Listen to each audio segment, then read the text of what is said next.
During a routine ward round, a doctor suddenly noticed that the pulse oximeter had fallen off a teenage boy's finger. At first he assumed the boy had accidentally knocked it off while using his phone. He quickly walked over to put it back on, but the moment he reattached it, an alarm suddenly blared. The doctor's heart sank. He immediately grabbed the boy's hand and realized it was ice cold. Even worse, he couldn't feel a pulse. Without hesitation, he hit the emergency call button and shouted for help while starting CPR.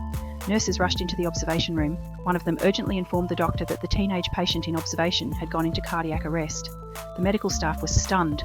Many of them didn't even realize there was still a patient in the observation room. At that moment, Dr. Ju remembered something. Earlier, the head nurse had told him there was a teenage trauma patient waiting in observation. Although his injuries appeared minor, he still needed to be examined. But at the time, Dr. Ju was busy treating a severe car accident victim and never got the chance. Realizing how serious the situation was, Dr. Jung immediately dropped what he was doing and sprinted toward the observation room. Inside, a female doctor was desperately trying to save the boy, while a nurse prepared to intubate him.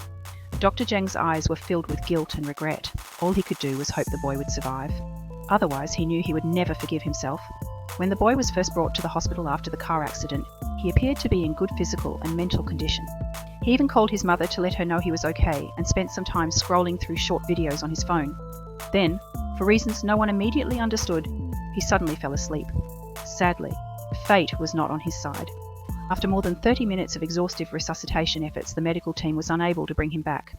The young boy's life came to an end. Not long afterward, his mother arrived at the hospital. She couldn't believe that the son she had spoken to only a short time earlier was now lying before her lifeless. Along with overwhelming grief came an uncontrollable sense of anger. She immediately demanded that the hospital director be brought to her. Only then did everyone learn who she really was. The woman was a member of the committee responsible for reviewing and approving funding for the hospital's trauma centre. In other words, she held significant influence over the hospital's future. The hospital director carefully tried to comfort her, but she wasn't interested in reassurance. She demanded to know why no doctor had examined her son immediately. He had been conscious when he arrived. He had even called her. So how had things deteriorated so quickly? Dr. Zheng was devastated.